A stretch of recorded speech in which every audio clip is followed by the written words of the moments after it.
മൂകം കരോതി വാചാലം പങ്കും ലംഘയത്തെ ഗിരിം യത്കൃപാത്തമഹം വന്ദേ പരമാനന്ദമാധവം. ഇന്ന് നാരായണീയം 4-ാമത്തെ ദശകത്തിലെ 13ഉം 14ഉം ശ്ലോകങ്ങൾ നോക്കാം. അർത്ഥം പറയണത് കിഴക്കേപ്പാട്ട് വാര്യത്ത് ഭാരതി. തത്ര വാ തവ പദേഥവാ വസൻ പ്രാകൃതപ്രളയ ഏരി മുക്തതം സ്വേച്ഛയാ ഖലു പുരാ വിമുച്യതേ സംവിഭിദ്യ ജഗദണ്ഡമോജസാ. കഴിഞ്ഞ ശ്ലോകത്തിൽ യോഗി ക്രമമുക്തി അഭിലഷിക്കുന്നതായിട്ടുള്ള യോഗി ഓരോരോ ലോകങ്ങളിൽ പോയിട്ട് ദേവതകളെ കൊണ്ട് ഓരോരോ ലോകങ്ങളിലേക്ക് നയിക്കപ്പെട്ടിട്ടുള്ളതായിട്ടുള്ള യോഗി അവസാനം ബ്രഹ്മാവിൻ്റെ ലോകത്തിൽ എത്തിച്ചേർന്നു എന്നാണ് കഴിഞ്ഞ ശ്ലോകത്തിൽ പറഞ്ഞത്. ഈയതേ ഭവതുപാശ്രയസ്തദാ വേധസപദം. വേധസ്സിൻ്റെ അതായത് ബ്രഹ്മാവിൻ്റെ സ്ഥാനത്തേക്ക്, ബ്രഹ്മലോകത്തിലേക്ക്, സത്യലോകത്തിലേക്ക് എത്തിച്ചേരുന്നു എന്ന് പറഞ്ഞു. ഇനി അതിനുശേഷം എങ്ങനെയാണ് ആ യോഗിയുടെ അവസ്ഥ എന്നാണ് ഈ ശ്ലോകത്തിൽ പറയുന്നത്. തത്രവാ, ആ ബ്രഹ്മലോകത്തിൽ, ആ സത്യലോകത്തിൽ, തവ പദേ അഥവാ അല്ലെങ്കിൽ തവ പദേ, അങ്ങയുടെ ഭഗവാന്റെ പദത്തിൽ, ഭഗവാന്റെ സ്ഥാനം. അതായത് ഈ സത്യലോകത്തിൽ ബ്രഹ്മാവിഷ്ണു മഹേശ്വരന്മാർ 3 പേരുടെയും അധിവാസ സ്ഥാനമാണ് ബ്രഹ്മലോകം എന്ന് പറയുന്നുണ്ട്. എന്നാൽ പിന്നെ ഈ വൈകുണ്ഠം എന്നുള്ളതോ, വൈകുണ്ഠം എന്നുള്ളത് അതിലും ഉപരിയായിട്ട് ഈ 3 മൂർത്തികളുടെയും, ബ്രഹ്മാവിഷ്ണു മഹേശ്വരന്മാരുടെ 3 മൂർത്തികളുടെയും പരമപുരുഷൻ്റെ, പരമാത്മാവിൻ്റെ സ്ഥാനം ആണ്, പരബ്രഹ്മത്തിൻ്റെ സ്ഥാനമാണ് ആ വൈകുണ്ഠം. അപ്പം അങ്ങനെ ആ 3 ബ്രഹ്മാവിൻ്റെ ആണെങ്കിലും അല്ലെങ്കിൽ വിഷ്ണുവിൻ്റെ പദത്തിലാണെങ്കിലും സത്യലോകത്തിൽ തത്രവാ തവ പദേ അഥവാ തവ പദേ വസൻ, അവിടെ സുഖമായിട്ട് വസിക്കുന്നു ഈ യോഗി. സത്യലോകത്തിൽ ഒന്നുകിൽ സത്യലോകത്തിൽ അല്ലെങ്കിൽ വിഷ്ണുവിൻ്റെ ലോകത്തിൽ, ഏതായാലും ഈ സത്യലോകത്തിൽ സുഖമായിട്ട് വസിച്ചുകൊണ്ട് പ്രാകൃത പ്രളയേ ഏതി എന്നുള്ള പ്രാകൃത പ്രളയേ എന്ന് പദം മുറിക്കണം. പ്രാകൃത പ്രളയത്തിൽ എന്ന് പറഞ്ഞിട്ടുണ്ടെങ്കിൽ ബ്രഹ്മത്തിൻ്റെ പ്രളയം, ബ്രഹ്മാവിൻ്റെയും പ്രളയം, ബ്രഹ്മത്തിൻ്റെ അല്ല, ബ്രഹ്മാവും ബ്രഹ്മവും രണ്ടാണ്. ബ്രഹ്മം എന്ന് പറഞ്ഞാൽ പരമാത്മാവ്, പരബ്രഹ്മം എന്നുള്ളതാണ്. ബ്രഹ്മ എന്ന് പറഞ്ഞാൽ ബ്രഹ്മാവ് എന്ന് പറയണത് അത് വിധി സൃഷ്ടികർത്താവിനെ ആണ് ബ്രഹ്മാവ് എന്ന് പറയണത്. രണ്ടും വ്യത്യാസമുണ്ട്. മറ്റത് ബ്രഹ്മാവിഷ്ണു മഹേശ്വരന്മാർക്കും ഉപരിയായിട്ടുള്ളതായിട്ടുള്ള പരബ്രഹ്മത്തെയാണ് ബ്രഹ്മ എന്നുള്ളതായിട്ടുള്ള നപുംസകലിംഗമായിട്ടുള്ള പദം കൊണ്ട് പ്രയോഗിക്കുന്നത്. ബ്രഹ്മ എന്നുള്ളതായിട്ടുള്ള പുല്ലിംഗ പദം കൊണ്ട് പ്രയോഗിക്കുന്നത് ബ്രഹ്മാവിനെ ആണ്. അപ്പം അങ്ങനെ ബ്രഹ്മാവിൻ്റെ പദത്തിൽ അല്ലെങ്കിൽ വിഷ്ണുവിൻ്റെ പദത്തിൽ സുഖമായി വസിക്കുന്നതായിട്ടുള്ള യോഗി പ്രാകൃത പ്രളയത്തിൽ, അതായത് ബ്രഹ്മാവിൻ്റെ പ്രളയം, ബ്രഹ്മാവും ലയിക്കുന്നതായിട്ടുള്ള അവസരത്തിൽ, ബ്രഹ്മാവിൻ്റെ ആയുസ് കഴിയുമ്പോൾ, ബ്രഹ്മാവിൻ്റെ ആയുസ് കഴിയുമ്പോൾ ആ ബ്രഹ്മാവും ഭഗവാനിൽ ലയിക്കണു എന്നാണ്. അതിനാണ് പ്രാകൃത പ്രളയം എന്ന് പറയുന്നത്. അങ്ങനെയുള്ളതായിട്ടുള്ള ആ പ്രാകൃത പ്രളയത്തിൽ ഈ മുക്തതാമേതി, അപ്പോൾ ബ്രഹ്മലോകത്തിൽ വസിക്കണതൊക്കെ എല്ലാവർക്കും മുക്തി വരികയാണ്. അപ്പോൾ എല്ലാവരും ഭഗവാനിൽ തന്നെ ലയിക്കുകയാണ്. അപ്പോൾ അവിടെ ഉള്ളവരൊക്കെ മുക്തി പ്രാപിക്കണു, അവിടെ ഉള്ളവരൊക്കെ മുക്തി പ്രാപിക്കണു എന്നാണ്. അപ്പോൾ അങ്ങനെ ആ യോഗി ബ്രഹ്മാവിൻ്റെ ലോകത്തിൽ സുഖമായി വസിച്ചതിന് ശേഷം പ്രാകൃത പ്രളയം വരുമ്പോൾ, ബ്രഹ്മാവിൻ്റെയും പ്രളയം വരുമ്പോൾ മുക്തി നേടുന്നു. അതുവരെ അവിടെ സുഖമായിട്ട് വസിക്കണു എന്നാണ്. പ്രാകൃത പ്രളയേ ഏതി മുക്തതാം ഏതി, മുക്തൻ്റെ സ്വഭാവത്തെ പ്രാപിക്കുന്നു. ഏതിച്ചാൽ പ്രാപിക്കുന്നു, ചെല്ലുന്നു, പ്രാപിക്കുന്നു എന്നൊക്കെയാണ്. പ്രാകൃത പ്രളയത്തിൽ ബ്രഹ്മാവിൻ്റെയും പ്രളയം വരുമ്പോൾ ബ്രഹ്മാവും ബ്രഹ്മത്തിൽ ലയിക്കുന്നതായിട്ടുള്ള അവസരത്തിൽ മുക്തിയെ പ്രാപിക്കുന്നു ഈ യോഗി. ബ്രഹ്മാവിൻ്റെ ലോകത്തിൽ, സത്യലോകത്തിൽ വസിക്കുന്നതായിട്ടുള്ള യോഗി അല്ലെങ്കിൽ വിഷ്ണു ലോകത്തിൽ വസിക്കുന്നതായിട്ടുള്ള യോഗി ഈ പ്രാകൃത പ്രളയം വരുമ്പോൾ മുക്തിയെ പ്രാപിക്കുന്നു എന്ന് പറഞ്ഞു. ഇനി അതല്ലെങ്കിലോ, ഇവിടെ ഒന്നും വസിക്കണമെന്ന് മോഹമില്ലാത്ത യോഗിയാണെങ്കിലോ, ബ്രഹ്മലോകത്തിലെ സുഖമൊന്നും അനുഭവിക്കണില്ല എന്നുണ്ടെങ്കിൽ, അത് വേണമെന്നില്ല എന്നുണ്ടെങ്കിൽ, സ്വേച്ഛയാ, തൻ്റെ ഇഷ്ടപ്രകാരം, അവനവൻ്റെ ഇഷ്ടപ്രകാരം, സ്വേച്ഛയാ ഖലു, തീർച്ചയായിട്ടും പുരാ വിമുച്യതേ, അതിനു മുൻപ് തന്നെ മോക്ഷത്തെ പ്രാപിക്കുന്നു. പുരാ എന്ന് വെച്ചാൽ ഈ പ്രാകൃത പ്രളയത്തിന് മുൻപ് തന്നെ മോക്ഷത്തെ പ്രാപിക്കുന്നു. വിമുച്യതേ എങ്ങനെയാണത്? സംവിഭിദ്യ ജഗദണ്ഡം ഓജസ. ജഗദണ്ഡം എന്ന് പറഞ്ഞിട്ടുണ്ടെങ്കിൽ ബ്രഹ്മാണ്ടം. ബ്രഹ്മാണ്ടം എന്ന് പറയുന്നതായിട്ടുള്ള ഒരു ഇത് സങ്കല്പമാണ് കേട്ടോ. ഇതൊക്കെ ഈ ബ്രഹ്മാണ്ടം എന്ന് പറയുന്നതും ഒരു സങ്കല്പമാണ്. അതിൻ്റെ എവിടെയാണ് അവസാനം എന്നുള്ളതൊന്നും നമുക്ക് നിശ്ചയില്ല. ആ ബ്രഹ്മാണ്ടത്തിൽ നിന്ന് വിമുക്തി നേടിയിട്ട് അതിനെ പൊട്ടി ചെതറി ഭേദിച്ചിട്ട് അതായത് ഒരു ആവരണമാണത്. ബ്രഹ്മാണ്ടം എന്ന് പറയുന്നത് നമ്മളുടെ ജീവനൊക്കെ ഉള്ളതായിട്ടുള്ള ഒരു ആവരണമായിട്ടാണ് നമ്മൾ കണക്കാക്കുന്നത്. ആ ആവരണത്തെ ഭേദിച്ചിട്ട്, അതായത് നമ്മൾ സ്വയം ഉണ്ടാക്കിയിട്ടുള്ളതായിട്ടുള്ള അജ്ഞാനം കൊണ്ടുണ്ടായിട്ടുള്ളതായിട്ടുള്ള ഈ ആവരണത്തെ ഭേദിച്ചിട്ട് ബ്രഹ്മത്തിൽ ലയിക്കുന്നു, മുക്തി സമ്പാദിക്കുന്നു. ഈ ബ്രഹ്മലോകത്തിൽ സുഖങ്ങളൊന്നും അനുഭവിക്കണില്ല എന്നുണ്ടെങ്കിൽ ആ യോഗി, അനുഭവിക്കണമെന്നില്ല എന്നുണ്ടെങ്കിൽ ആ യോഗി സ്വേച്ഛയാ തൻ്റെ ഇഷ്ടപ്രകാരം യോഗശക്തി കൊണ്ട് ഈ ബ്രഹ്മാണ്ടത്തിനെ ഭേദിക്കാനുള്ളതായിട്ടുള്ള ശക്തി, അതിൽ നിന്ന് പുറത്തു വരാൻ, അതിൽ നിന്നും സ്വതന്ത്രനാവാനുള്ളതായിട്ടുള്ള ആ ശക്തി അതെങ്ങനെ ഉണ്ടാവണു? യോഗാഭ്യാസം കൊണ്ട് ഉണ്ടാവണതാണ്. നേരത്തെ പറഞ്ഞല്ലോ, യോഗാഭ്യാസം കൊണ്ട് ഈ ഓരോരോ ആവരണങ്ങളെയും ഭേദിച്ച് മൂർധാവിലേക്ക് പോകണു എന്നൊക്കെ പറഞ്ഞില്ലേ. അങ്ങനെയുള്ളതായിട്ടുള്ള ആ യോഗശക്തി കൊണ്ട് തന്നെ ഈ ബ്രഹ്മാണ്ടത്തിൽ നിന്ന് ആവരണങ്ങളെയൊക്കെ ഇല്ലാതാക്കിയിട്ട് തള്ളിക്കളഞ്ഞ് പുറത്തേക്ക് വന്ന് മുക്തി നേടാനായിട്ട് സാധിക്കണു എന്നാണ് ഈ ശ്ലോകത്തിൽ പറഞ്ഞത്. ഇനി അടുത്ത ശ്ലോകം. അപ്പം ഈ പ്രളയം എന്ന് പറഞ്ഞിടത്ത് 4 തരത്തിലുള്ള പ്രളയമുണ്ട്. അത് ഞാൻ പറഞ്ഞില്ലേ. 4 തരത്തിലുള്ള നിത്യം, നൈമിത്തികം, പ്രാകൃതികം എന്ന് പറഞ്ഞിട്ട് ആത്യന്തിക പ്രളയം എന്ന് 4 തരത്തിൽ പ്രളയം പറയുന്നുണ്ട്. അതിൽ നിത്യപ്രളയം എന്ന് പറഞ്ഞാൽ സാധാരണയുള്ളതായിട്ടുള്ള സുഷുപ്തിയാണ്. നമ്മളൊക്കെ ഉറങ്ങിക്കിടക്കുമ്പോൾ ഉറങ്ങിക്കിടക്കുമ്പോൾ സ്വപ്നം കാണലുണ്ട്. ആ സ്വപ്നാവസ്ഥയിൽ മുഴുവൻ പോയിട്ടില്ല, നമ്മൾക്ക് ലയം മുഴുവൻ വന്നിട്ടില്ല, ആത്മാവിന് മുഴുവൻ ലയം വന്നിട്ടില്ല. പക്ഷേ ചിലപ്പോൾ ഈ സ്വപ്നം കൂടി ഇല്ലാതെ കണ്ടുള്ളതായിട്ടുള്ള ഒരു സുഖനിദ്ര ഉണ്ടല്ലോ, ഒന്നും നമ്മൾ അറിയില്ല. ആ സമയത്ത് യാതൊന്നിൻ്റെ ബോധം ഉണ്ടാവില്ല. അങ്ങനെ ആ സുഷുപ്തി എന്നുള്ളതായിട്ടുള്ള അവസ്ഥയെയാണ് നിത്യപ്രളയം. ദിവസേന ഉണ്ടാവണതാണ്, എപ്പോഴും ഉണ്ടാവണതായിട്ടുള്ള പ്രളയമാണ്. എല്ലാതും ലയിച്ചു പോവുക, ബാക്കിയൊന്നും ഇല്ലാണ്ട് ആത്മാവ് മാത്രം ആനന്ദം അനുഭവിക്കുക എന്നുള്ളതായിട്ടുള്ള ഒരു വിശേഷം. അതാണ് നിത്യപ്രളയം എന്ന് പറയുന്നത്. പ്രാകൃത പ്രളയം എന്ന് പറഞ്ഞിട്ടുണ്ടെങ്കിൽ പ്രകൃതിയിൽ നിന്നുണ്ടാവുന്നതായിട്ടുള്ള മഹദാദികൾ, പ്രകൃതിയിൽ നിന്ന് തന്മാത്രകളിൽ നിന്ന് മഹാഭൂതങ്ങൾ, അങ്ങനെയൊക്കെ ഉള്ളതായിട്ടൊരു സൃഷ്ടിക്രമം പറയുന്നുണ്ട്. ആ സൃഷ്ടിക്രമത്തിൽ അങ്ങനെ പ്രകൃതിയിൽ നിന്നുണ്ടായിട്ടുള്ളതായിട്ടുള്ള എല്ലാ കാര്യങ്ങളും ലയിക്കുക. അതാതിൻ്റെ കാരണങ്ങളിൽ ലയിക്കുന്നു. ഇപ്പോൾ ഭൂമിയുടെ മഹത്തായിട്ടുള്ളതായിട്ടുള്ള ഭൂമി, അത് ഭൂമിയുടെ തന്മാത്രയിൽ ലയിക്കുന്നു. ഈ ഭൂമി തന്മാത്ര വായുവിൽ ലയിക്കുന്നു. വായു അപ്പോൾ ഭൂമിയുടെ തന്മാത്രയും വായുവിൻ്റെ തന്മാത്രയും കൂടിയിട്ടില്ല ജലത്തിൽ ലയിക്കുന്നു. പിന്നെ അപ്പോൾ ഭൂമിയുടെ തന്മാത്രയും ജലതന്മാത്രയും കൂടിയിട്ട് അഗ്നിയുടെ തന്മാത്രയിൽ ലയിക്കുന്നു. ഇത് 3 കൂടിയിട്ട് വായുവിൻ്റെ തന്മാത്രയിൽ, ഇത് 4 കൂടിയിട്ട് ആകാശത്തിൻ്റെ തന്മാത്രയിൽ. സൃഷ്ടിക്രമമൊക്കെ ഭാഗവതത്തിലൊക്കെ പറയുന്നുണ്ട്. ആ സൃഷ്ടിക്രമത്തിനനുസരിച്ച് ഇത് തന്നെ പറയുന്നുണ്ട്, പിന്നെ പറയാൻ പോകുന്നുണ്ട്.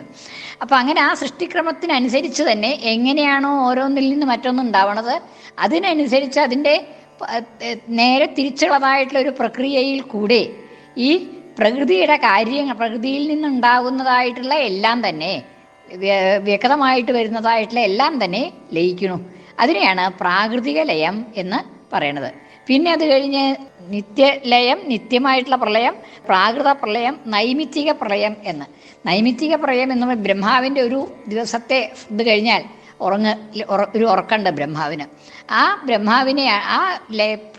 ലയത്തിനെയാണ് നൈമിത്തിക പ്രളയം എന്ന് പറയുന്നത്. പിന്നെ ഉള്ളത് ആത്യന്തിക പ്രളയമാണ്. ആത്യന്തിക പ്രളയം എന്ന് പറഞ്ഞിട്ടുണ്ടെങ്കിൽ ബ്രഹ്മാവിൻ്റെ ആയുസ് കഴിയുമ്പോൾ ബ്രഹ്മാവടക്കം എല്ലാം തന്നെ ഭഗവാനിൽ തന്നെ ലയിക്കാതായിട്ടുള്ള ഒരവസ്ഥ. ആ അവസ്ഥയാണ് മുക്തി എന്നൊക്കെ പറയുന്നത്. നമ്മുടെ മുക്തിയും ആ അവസ്ഥയാണ്. നേരത്തെ പറഞ്ഞുല്ലോ, ഈ ബ്രഹ്മലോകത്തിലുള്ളതായിട്ടുള്ള ആളുകളൊക്കെ ആ ബ്രഹ്മാവിനോടൊപ്പം ഭഗവാനിൽ തന്നെ ലയിക്കുന്നു. അതിനെയാണ് ആത്യന്തികമായിട്ടുള്ള പ്രളയം എന്ന് മുക്തി, അതിനെ തന്നെയാണ് ആത്യന്തിക പ്രളയം എന്ന് പറയണത്. ഇനി അപ്പം അത് ആ ശ്ലോകത്തിൻ്റെ അർത്ഥം കഴിഞ്ഞു. ഇനി പിന്നത്തെ തസ്യ ക്ഷിതിപയോ മഹോ നിലദ്യോ മഹൽ പ്രകൃതി സപ്തകാവൃതീ തത്തദാത്മകതയാ വിശൻ സുഖീ യാതിതേ പദമനാവൃതം വിഭോ. ആ പ്രക്രിയയെ തന്നെ ഒന്നും കൂടി വിസ്തരിച്ച് പറയുകയാണ് ഇവിടെ. തസ്യച തസ്യച എന്ന് പറഞ്ഞിട്ടുണ്ടെങ്കിൽ ബ്രഹ്മാണ്ടം, ആ ബ്രഹ്മാണ്ടത്തിൻ്റെ തസ്യച ക്ഷിതിപയോ മഹോനിലയോ മഹൽ പ്രകൃതി സപ്തകാവൃതി. സപ്തകാവൃതീഹി 7 ആവരണങ്ങളുണ്ട് എന്നാണ് പറയണത്. 7 ആവരണങ്ങളുണ്ട് ഈ പ്രപഞ്ചത്തിന്. അത് ഏതൊക്കെയാണ്? ക്ഷിതി ഭൂമി, പയഹ എന്ന് പറഞ്ഞാൽ ജലം, മഹ എന്ന് പറഞ്ഞാൽ തേജസ്, അനിലൻ എന്ന് പറഞ്ഞാൽ വായു, ദ്യോവ് എന്ന് പറഞ്ഞാൽ ആകാശം. ഇങ്ങനെ പിന്നെ മഹത്തത്വം, മഹത് എന്ന് പറയുന്നത് മഹത്തത്വം. ഈ മഹത്തത്വം എന്ന് പറഞ്ഞിട്ടുണ്ടെങ്കിൽ മഹത്തത്വം എന്ന് പറഞ്ഞതുകൊണ്ട് മഹത്തത്വത്തിനെയും അഹങ്കാരതത്വത്തിനെയും കൂടെ കൂട്ടുന്നുണ്ട്. മഹത്തിൽ നിന്നാണ് അഹങ്കാരതത്വം, അഹം എന്നുള്ളതായിട്ടുള്ള ഭാവം ഓരോരുത്തർക്കും ഉണ്ടാവുണ്ടല്ലോ. അതിനെയാണ് അഹം തത്വം എന്ന് പറയണത്. അപ്പം ഇങ്ങനെ ഈ 7 ആവരണങ്ങൾ ജീവാത്മാവിനുണ്ട്. ഭൂമി കൊണ്ടുള്ളതായിട്ടുള്ള ആവരണം, പയസ് വെള്ളം കൊണ്ടുള്ളത്, മഹസ് തേജസ്, അനിലൻ വായു, ദ്യൗ ആകാശം. ഇങ്ങനെ ഈ 5 എണ്ണം. പിന്നെ മഹത്തത്വം, അഹങ്കാരതത്വം. ഈ 7 ആവരണങ്ങളൊക്കെ ജീവനുണ്ട്. അങ്ങനെയുള്ളതായിട്ടുള്ള അത് കഴിഞ്ഞിട്ട് പിന്നെ പ്രകൃതി എന്നുള്ളതായിട്ടുള്ള ഒരു ആവരണവും, പ്രകൃതി അല്ലെങ്കിൽ മായ, ആ മായ കൊണ്ടുള്ളതായിട്ടുള്ള മായയെ തന്നെയാണ് പ്രകൃതി എന്നും പറയണത്. അപ്പം പ്രകൃതിക്ക് മായയ്ക്ക് പല പേരുകളിൽ പ്രധാനം എന്ന് പറയുന്നുണ്ട്, അവിദ്യ എന്ന് പറയുന്നുണ്ട്. അങ്ങനെ പല പേരുകളിലും അറിയപ്പെടുന്നുണ്ട് ഈ മായ എന്നുള്ളത് തന്നെ. ആ മായ കൊണ്ടുള്ളതായിട്ടുള്ള ഒരു ആവരണം. ഈ ആവരണങ്ങളെയൊക്കെ ആവൃതീഹി, ആവരണം, ആവൃതി എന്നുള്ളത് ആവരണം, ആവൃതീഹി ബഹുവചനം. ഇങ്ങനെയുള്ളതായിട്ടുള്ള ഈ 7 വിധത്തിലുള്ളതായിട്ടുള്ള ആവരണങ്ങളെയും തത്തദാത്മകതയാ വിശൻ, അതാതിൻ്റെ ആത്മാവായിട്ട് പ്രവേശിച്ചുകൊണ്ട്, അതായത് ജീവൻ ഈ ഇതിനോട് കൂടിയിട്ടുള്ളതായ ലിംഗശരീരത്തോട് കൂടിയിട്ടാണല്ലോ ജീവൻ ഉള്ളത്. ആ ലിംഗശരീരത്തോട് കൂടിയിട്ടുള്ളതായിട്ടുള്ള ജീവൻ ആദ്യം ക്ഷിതിയിൽ ഭൂമിയിൽ പ്രവേശിക്കുന്നു, ഭൂമിയുടെ തന്മാത്രയിൽ പ്രവേശിക്കുന്നു. അപ്പോൾ ആ ഭൂമിയുടെ തന്മാത്രയോട് കൂടിയിട്ട് അത് വെള്ളത്തിൻ്റെ തന്മാത്രയിൽ ലയിക്കുന്നു. വെള്ളത്തിൻ്റെ തന്മാത്രയോട് ഈ രണ്ടിനോടും കൂടിയിട്ട് അത് ജീവൻ മറ്റതിൽ ലയിക്കുന്നു. ഇതിൽ തേജസ്സിൻ്റെ തന്മാത്രയിൽ, അപ്പോൾ ഈ 3 എണ്ണത്തിനോടും കൂടിയിട്ട് വായുവിൽ ലയിക്കുന്നു. ഈ 4 എണ്ണത്തിനോടും കൂടിയിട്ട് ആകാശത്തിൽ ലയിക്കുന്നു.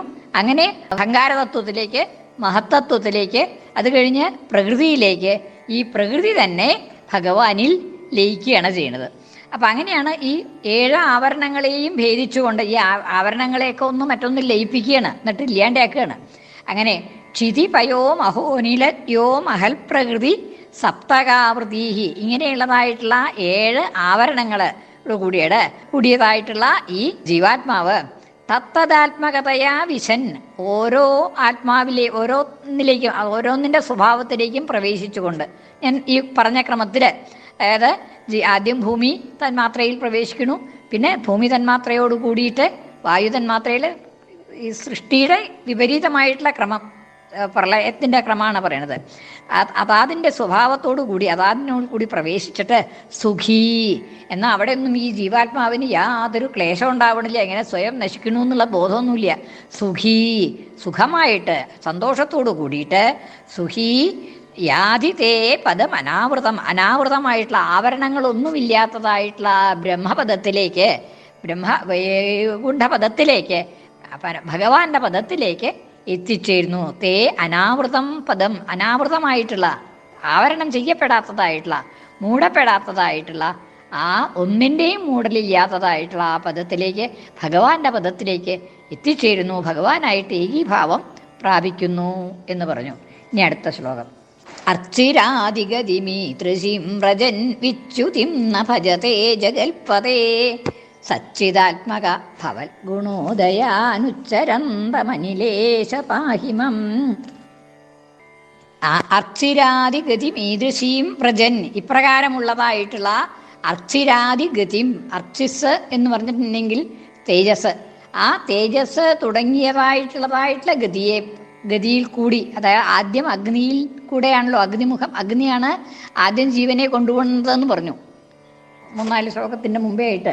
അഗ്നി ദ്വാര ഓരോരോ ദേവതകളിലേക്ക് എത്തിച്ചിട്ട് അത് കഴിഞ്ഞിട്ട് അങ്ങനെയാണ് ബ്രഹ്മലോകത്തിൽ എത്തണത് എന്ന് പറഞ്ഞു, ആ ക്രമം പറഞ്ഞപ്പോൾ. അപ്പം അങ്ങനെ അർച്ചിരാദിഗതിയും, അർച്ചിസ് അതായത് തേജസ്, അഗ്നി, ആ അഗ്നി തുടങ്ങിയതായിട്ടുള്ള ദേവതകളിൽ കൂടി ദേവതകളിൽ കൂടി അതാത് ലോകത്തിൽ എത്തിച്ചേർന്ന് ഈ ദൃശീം ഇപ്രകാരം ഉള്ളതായിട്ടുള്ള ആ മാർഗത്തെ വ്രജൻ, മാർഗത്തിൽ പോകുന്നതായിട്ടുള്ള ആ യോഗിക്ക് വിച്യുതിം ന ഭജതേ. വിച്യുതി, അവിടുന്ന് ഒരു കീഴ്പോട്ടൊരു ചാട്ടം ഉണ്ടാവണില്ല, അവിടുന്ന് ഒരു ഇളക്കം ഉണ്ടാവണില്ല. ബ്രഹ്മവുമായിട്ട് ഭഗവാനായിട്ട് താതാത്മ്യം പ്രാപിച്ചു കഴിഞ്ഞാൽ, ഏകീഭാവം വന്നു കഴിഞ്ഞാൽ അവിടുന്ന് ഇളക്കം ഉണ്ടാവണില്ല. അവിടുന്ന് വീണ്ടും പുറത്തേക്ക് വീണ്ടും ജീവൻ വേർപിരിയണില്ല എന്നുള്ളത്, ജീവന് തൻ്റേതായിട്ടുള്ളൊരവസ്ഥ പിന്നീട് ഉണ്ടാവണില്ല എന്നുള്ളതാണ്. സംസാര ദുഃഖം എന്നുള്ളത് പിന്നീട് ഉണ്ടാവുന്നില്ല. വിച്യുതിം ന ഭജതേ, വിച്യുതിയെ പ്രാപിക്കുന്നില്ല, ഭജിക്കുന്നില്ല. ജഗൽപതേ, അങ്ങാണ് ഇതിൻ്റെ മുഴുവൻ പതിയായിട്ടുള്ള അങ്ങാണ്. അപ്പോൾ അങ്ങയിൽ എത്തിച്ചേർന്ന് കഴിഞ്ഞാൽ, ജഗത്തിൻ്റെ മുഴുവൻ പതിയായിട്ടുള്ള അങ്ങയിൽ എത്തിച്ചേർന്ന് കഴിഞ്ഞാൽ പിന്നെ അവിടുന്ന് ഒരു വിച്യുതി ഉണ്ടാവില്ല, ഇല്ല എന്ന് പറയുകയാണ്. സച്ചിദാത്മക, അങ്ങനെയുള്ളതായിട്ടുള്ള ആ ഭഗവാനോട് തൻ്റെ രോഗങ്ങളെയൊക്കെ ശമിപ്പിക്കാനായിട്ട് ഉള്ളതായിട്ട് പ്രാർത്ഥനയോടുകൂടി ദശകം അവസാനിക്കുകയാണ്. സച്ചിദാത്മക, അതായത് ആത്മകനാണ് അങ്ങ്, സച്ചിദാനന്ദ സ്വരൂപനായിട്ടുള്ള അല്ലയോ ഭഗവൻ. ആനന്ദ സ്വരൂപനായിട്ടുള്ള അല്ലയോ ഭഗവൻ. അപ്പോൾ അവിടെ എത്തിക്കഴിഞ്ഞു. അങ്ങനെയാവുമ്പോൾ സച്ചിദാത്മക ഭവത് ഗുണോദയാനുച്ചരന്തം അനിലേശ പാഹിമാം. അനിലേശ, അല്ലയോ വായുപുരാധീശ ഗുരുവായൂരപ്പ, പാഹിമാം, എന്നെ രക്ഷിക്കൂ.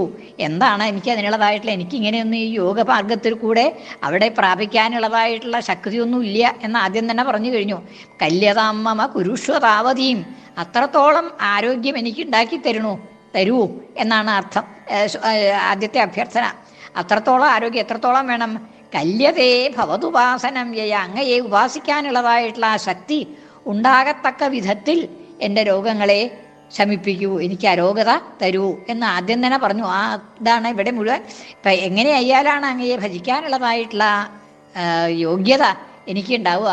അത്രത്തോളം ഉള്ളതായിട്ടുള്ള ആരോഗ്യസ്ഥിതി എനിക്കുണ്ടാക്കി തരൂ, അത്രേ വേണമെന്ന് പറയണുള്ളൂ. ഇവിടെ അവസാനവും ആ ദശകത്തിൻ്റെ അവസാനത്തിലും സച്ചിദാത്മക ഭവൽ ഗുണോദയാനുച്ചരന്തം, എന്താണ് എനിക്ക് അതിനുള്ളതായിട്ടുള്ള യോഗ്യത, എന്നെ രക്ഷിക്കണമെന്ന് പറയാനുള്ള യോഗ്യത എന്താണെന്ന് വെച്ചാൽ ഭവൽ ഗുണോദയാനുച്ചരന്തം, അങ്ങയുടെ ഗുണോദയങ്ങളെ തന്നെയാണ് ഞാൻ പറഞ്ഞുകൊണ്ടിരിക്കുന്നത്.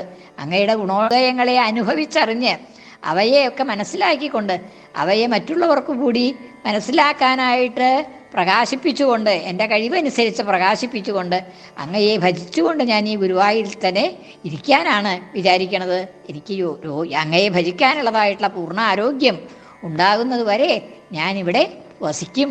അപ്പം അതുകൊണ്ട് എന്നെ രക്ഷിച്ചാലും, പാഹിമാം, എന്നെ രക്ഷിച്ചാലും, എനിക്ക് ആ ആരോഗ്യം തന്ന് എന്നെ രക്ഷിച്ചാലും എന്നാണ് ആ ശ്ലോകത്തിൻ്റെ അർത്ഥം. 3 ശ്ലോകങ്ങളും ഒന്നും കൂടിയും പറയാം, ഒന്നും കൂടി വായിക്കാം. 3ാമത്തെ ശ്ലോകം കൂടി ചൊല്ലി. തത്ര വാ തവ പദേഥവാ വസൻ പ്രാകൃത പ്രളയ ഏതി മുക്തതം സ്വേച്ഛയാ ഖലു പുരാ വിമുച്യതേ സംവിഭിദ്യ ജഗദണ്ഡമോജസാ. ആയിടത്തിലഥവാ ഭവത്പദേ വാണു കൽപ്പസമയേ വിമുക്തരാം സ്വേച്ഛയാൽ ചിലരതിന്നു മുമ്പിലേ ബ്രഹ്മമണ്ഡവുമുടച്ചു മുക്തരാം. തസ്യ ക്ഷിതിപയോ മഹോനിലയോ മഹൽ പ്രകൃതി സപ്തകാവൃതീഃ തത്തദാത്മകതയാ വിശൻ സുഖീ യാതിതേ പദമനാമൃതം വിഭോ.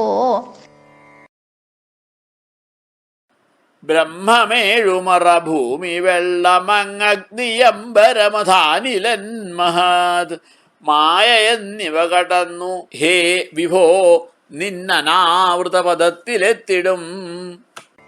അർച്ചിരാദിഗതിമീദൃശീം വ്രജൻ വിച്യുതിം ന ഭജതേ ജഗൽപദേ സച്ചിദാത്മക ഭവദ്ഗുണോദയാനുച്ചരന്തമനിലേശ പാഹിമം. ഈ വഴിക്കഥ ഭജിച്ചു പോയവർക്കില്ല വീഴ്ചയൊരു നാളൊരിക്കലും. സച്ചിദാത്മകമരുത്പുരാധിവാ കാക്കു നിന്റെ കഥ പാടുമെന്നെ നീ. സർവത്ര ഗോവിന്ദനാമ സങ്കീർത്തനം. ഗോവിന്ദ ഗോവിന്ദ.